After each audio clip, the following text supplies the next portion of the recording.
Bagyong Yolanda. Okay, so puntahan natin. Ay natin na yan kasi. Ah.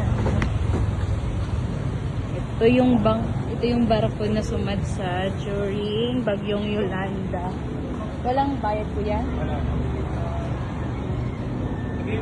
Ay, okay lang po. Ingat lang ma'am. Pwede mo ako samahan, kuya. Ikaw ang aking tour guide. So ito yung may-ari ng ng barko, si Eva? Siguro, yan siguro. Nahati na kasi ito eh. So ginawang tourist spot na lang siya, kuya. Oo.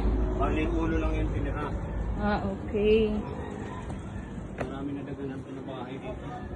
Yan, puro bayan dati. Yan. Dikit-dikit na bahay. Ngayon, yung bahay dito, nailipat na dun sa pabahay na.